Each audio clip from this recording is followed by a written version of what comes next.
Welcome to the Work Hard, Play Hard podcast. My name is Rob Murgatroyd, and I am a former doctor turned lifestyle entrepreneur. Each week, I interview some of the best minds on the planet on the science of achievement and the art of fulfillment. Today's episode is a mini-sode that we call Fri-Date with the Wife.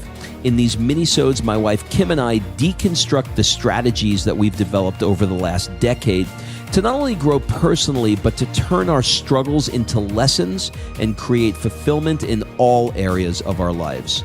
Excuses are over. It's time to live. Let's dig into today's topic. All right, before we jump into this episode, I want to invite you to be considered for my Work Hard, Play Hard Mastermind by completing an application at workhardplayhardmastermind.com. So this mastermind is not like any mastermind you may have been to or heard of, I promise you.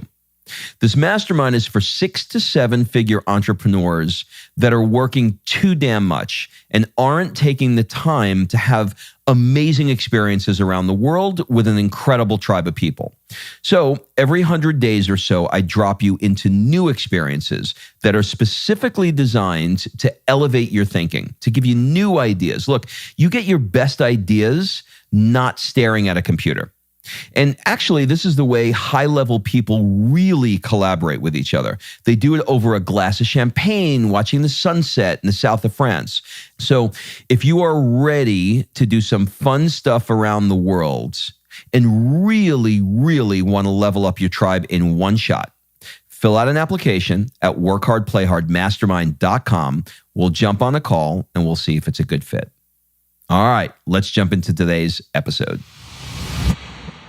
Well, Kimberly, Free Dream Life Course Murgatroyd, how are you today? I'm good. How are you doing, honey?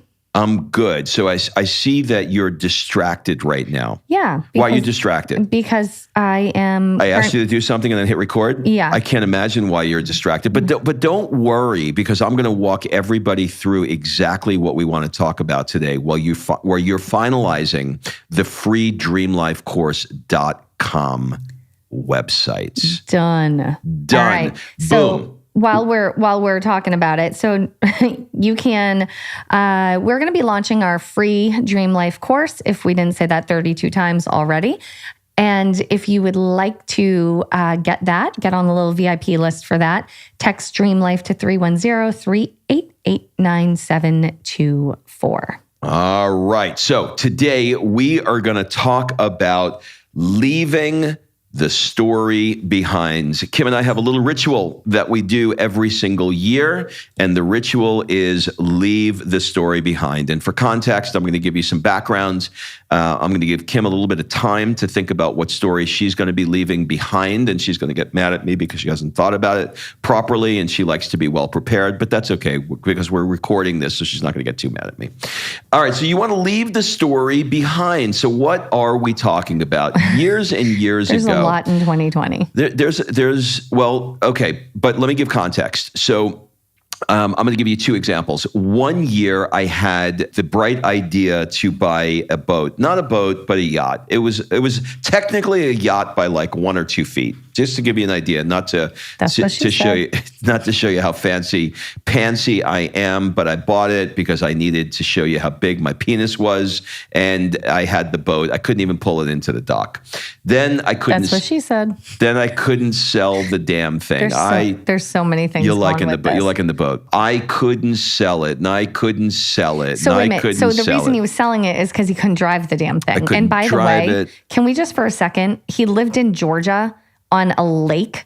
Like you needed to be yachting around the lake. Exactly. Okay. Exactly. So this isn't like it was in the Caribbean where it would at least be nice. So number 1, he gets seasick. Number 2, he couldn't drive the damn thing. He'd hit the dock, and so he decided to sell it. So anyway, I tried everything to get rid of this damn thing. I could not get rid of this thing. And I talked about it every single day. The boat, the boat, the boat, the boat, the boat. And it was infiltrating the crevices of every, I know you're going to say this, what she said, every single part of my life. It was in my job, it was in my home, it was every conversation we had. And I had to hit a point where I said, on December 31st, I will no longer mention the boat. I'm giving it no energy. I'm going to continue to do whatever it is that I need to do, whatever the next steps are for that situation, I will do. But the story of the boats is over, right? So we all have this thing that is inside of our lives that we keep talking about and we can't come to resolution to, and it is no longer serving us. And I'm laughing because I just thought of two. Another one just popped in my head as I said that, of one that's actually not serving me right now. So I have two things that I am going to agree to no longer talk about in 2021 and leave behind in 2020. But I'll tell you, you'll understand when I say this, I'm not happy about giving it up because I like my story. You like your story. So I want to give a little bit more color on how this came about. So Rob had the boat story, but he also had the ex-wife story. And we should do an entire podcast on that one. But for those that don't know, the ex-wife basically, another boat. Rob went to Greece with the ex-wife and the kids, and she had a couple of kids before Rob, and then they had one together and got on the boat. She ended up banging the captain of the boat on day one of an 11-day journey through the Mediterranean. And so you can just imagine how that went down. That was in okay, just to get to the end, because you can't leave him there. She married him, had 2 kids with him. We got divorced, and now they're divorced. And now they're divorced. Yeah, so that is 2 years of hell in 2 seconds or less. Yeah. So that happened though in 2001. Okay. 2005, 2006, he's still telling the story, and not in a way like now we tell the story as it's like a party favor after you had a couple of drinks and it's like a funny whatever. He was still mad. He was mad about that. She took half. He was mad about all of it for almost a decade. And it was just getting old. It was getting old. I mean, we were married and a couple of years in, and he's still telling the damn story. And so between the boat and that, which probably happened around the same time, he had a lot of stories to tell. And so one year we were in Brazil, and we had a conversation about leaving the story behind. And I remember this picture. We have a picture of this. Rob, we went and found a giant pink balloon.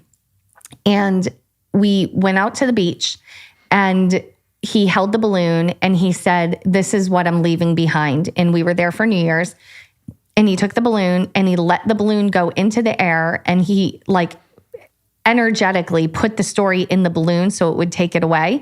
And he let the balloon go into the air and it took the story away. So that was the original. That was the OG of leaving the story behind. But every year we have this ritual of what is the story of this past year that we are leaving behind. And January 1, you better get it out on December 31st, because January 1, if you go to tell that story, it's time to zip it. We're not bringing that story forward. So, and the other person has got to hold you accountable. Now, yes. Listen, I just told you a horrific part of my life that I felt very victimized by, and by all standards, anybody who was around watching would go, "You got fucked over." It was one of those things. You did. But that doesn't. It doesn't serve you. That doesn't serve me, or serve you, and it also doesn't justify the never-ending victimness of the story. Okay. All right. So you get the concept, you get the principle. One thing I learned from my friend Darren is you don't have to get crazy. Once you got the principle, you can use the principle. So you got the principle, right? Okay. We're here. So what are you leaving behind? Well, I want to ask you first, because mine is so fucking good that you're going to be like, thank God. You're leaving your wanting to fight with the masked police yes. behind. My husband walks around town with a mask on, waiting for someone to somehow fight him, or without a mask if he's working out, because he doesn't work out with a mask on. He's 6 feet away. Don't give us any flack for it. But he is looking for a fight. If you follow him on Instagram, he's like, "You see the masked police? They won't even look at me. All right. So Kim is softening that. I have a very strong stance on masks, which we're not going to go into here. But there are many, many times where I am maskless. I feel like I'm not wearing a bra. And I am looking for somebody to fuck with me for not wearing the mask. I don't want to debate with anybody at this moment why I think I'm right, because I know I am. I'm actually interviewing Sean Stevenson tomorrow on the science on why masks are ineffective, but that is not why we're here to talk today. What we are here, hold the horses, what we are here to talk about January today 1 cannot come fast enough. Is that's in the same way that I can argue, hey, look, I'm taking a vacation with my then wife and she has an affair and she cheats on me. I am in the right to be pissed and angry and talk about this. Yes, you're not in the right to do it forever because it's no longer serving you.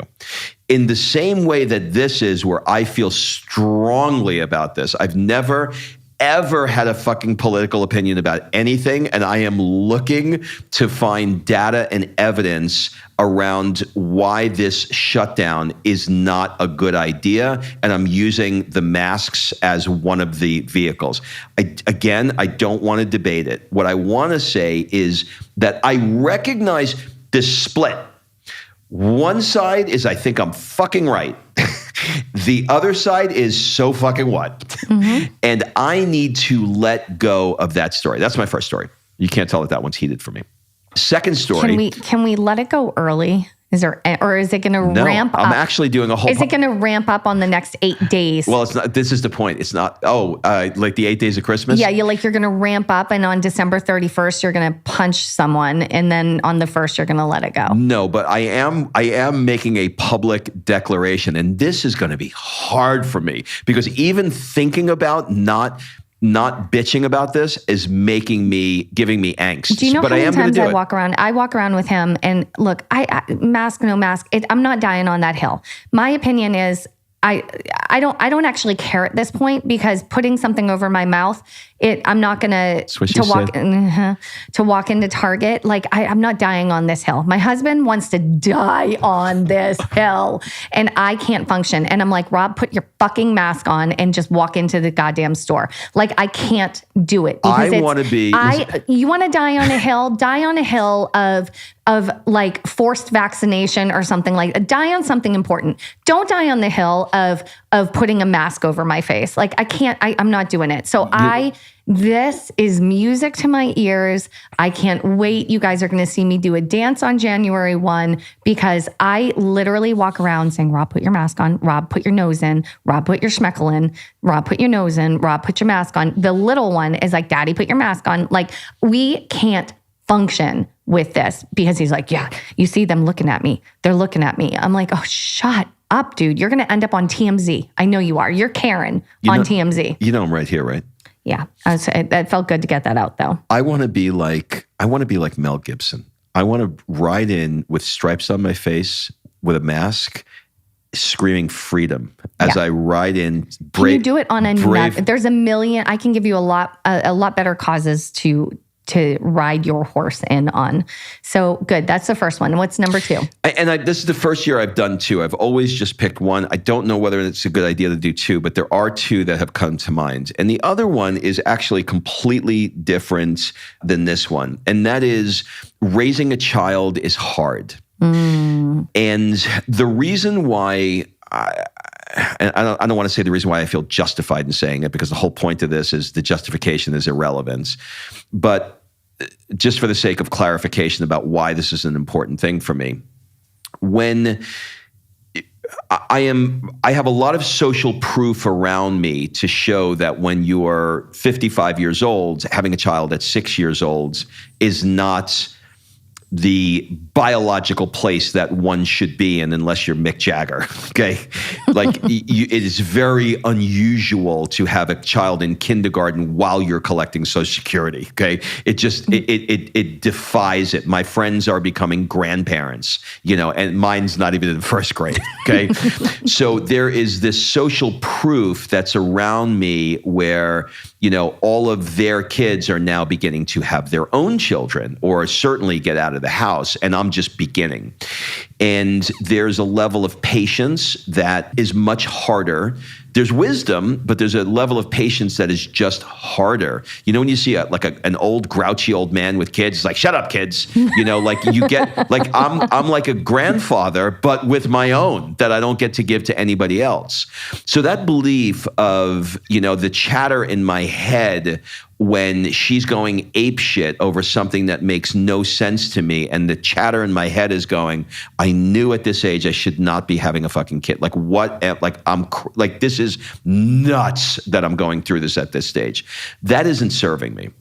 So that story needs to go. So I need to work on those two things. And that those two are very vulnerable for me because I feel very passionate about the two of them.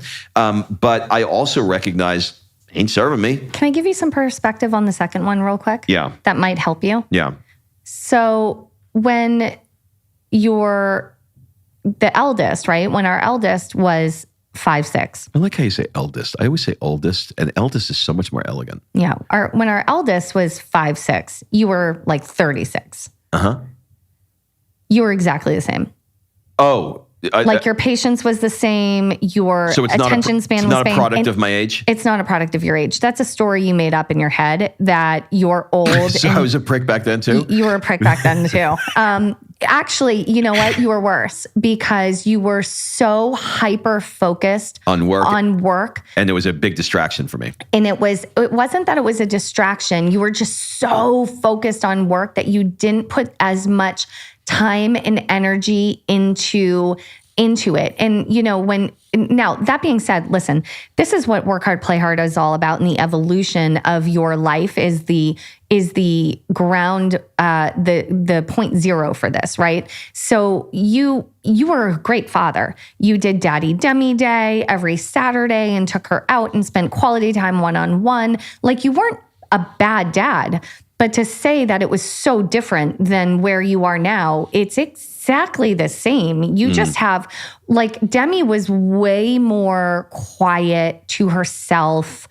Sophia is you. So it's literally like you looking at you in the mirror. Mm-hmm. And you both have never-ending energy, and you are both dramatic AF, and it's literally you're dealing with yourself with Sophia. And I think that's harder for you than dealing with someone who is much calmer than balances you. All right. So I just wanted to give you that perspective before you get all jacked on thank you. The 55-year-old. That actually was very helpful, but I want to make sure that we stay on target with leaving your story behind. That we don't get derailed. So you're leaving two stories behind. One is that you're a mask hole, and two is that you raising a kid at 55 is hard and you shouldn't have done it.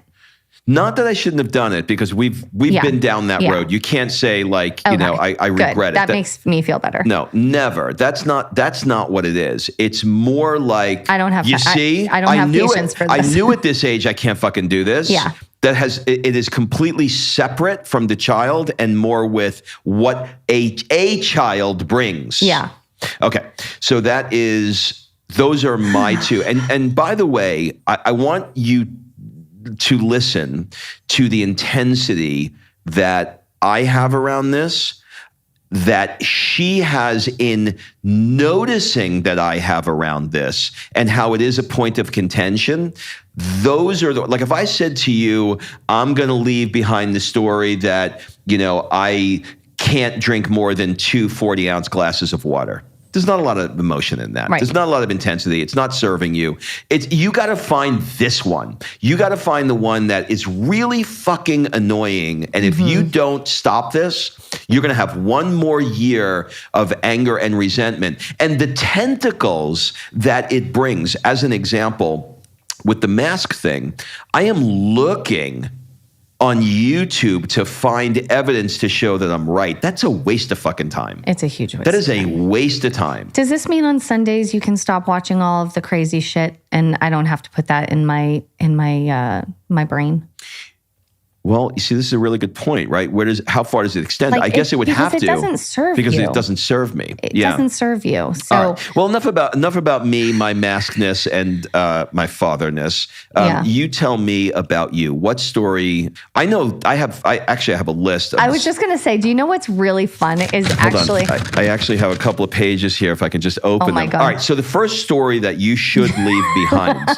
No, I actually have no idea. But isn't that funny? Because you could totally, like, if you don't know what your story is, ask the person you talk to the most. Oh, they know. They know what the story is. They know. They know the story. God, I feel like I have a couple like mediocre ones that I should probably leave behind, but they don't qualify. The biggest one that I need to make peace with and leave behind is Sophia's education. That's the one that drives me the most crazy.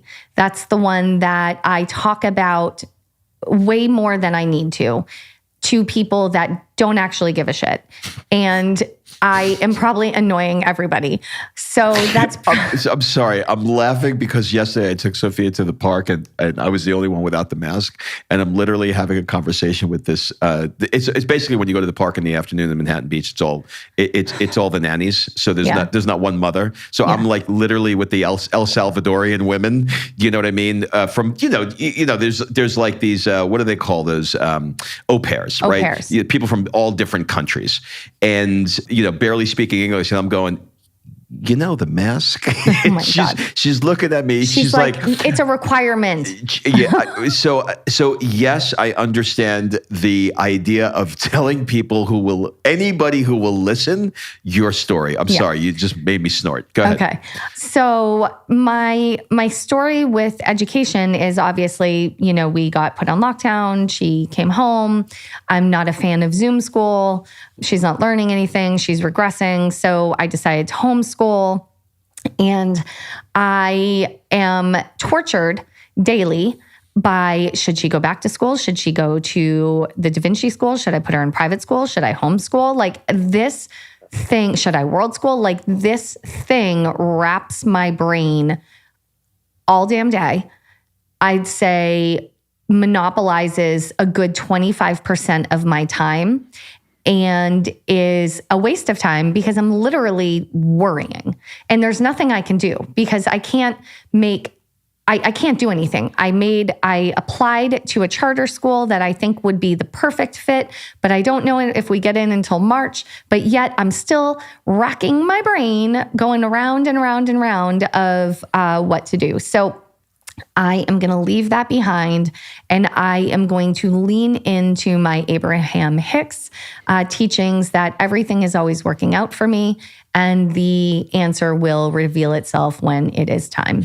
You'll know that you got this right when it's fucking hard. Yeah. You know what I mean? When you get, like the next time that I go to the restaurant on January 2nd and the lady is like, sir, put your nose in. Put your nose in, sir, let me take your temperature. And then I go in and then she says, okay, well, you got to wear the mask until you get to the table. But then when you get to the table, oh my God, do you hear yourself you hear what right I'm saying? now? Okay. All right. Last one. Let me say this.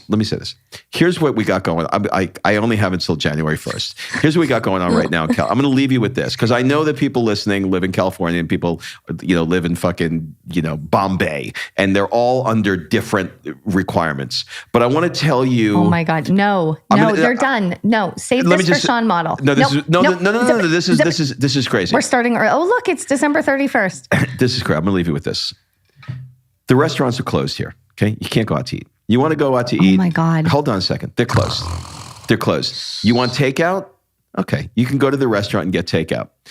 Oh, you can't. My God, you can't sit in the Robert. restaurant. But you know what you can do? You can go sit in the restaurant, but it's closed. Why can you sit in the restaurant because it's closed? Because now the tables that are outside are considered public space. So okay, you can Rob, go in. Rob, this is crazy. No one cares. No one cares. Leave the damn story behind and let's start now. No, January 1st. Shit. January 1st. How much at the recording of this? What do we got? A week? No, I think it's actually after January 1st. No. What date is it right now? Today is December 16th. Okay, so this will probably be out in a week or two. This is way you're too getting many. this. You're going to get this by the time you get this. It'll be a few days either before or after. It'll be coming up. And you got to now. You guys listening, you got to hold me accountable for this. Hold him accountable on Instagram. Yes, not me. Not me. No. Send Kim. Hold on. No. Hold on. Send Kim a message and say, "Listen, is he doing it?" No, listen. All you have to do is watch his Instagram because he will point out the opposition and he will be an a-hole. Watch his Instagram and you have my permission. If he goes back on his promise, light his ass up.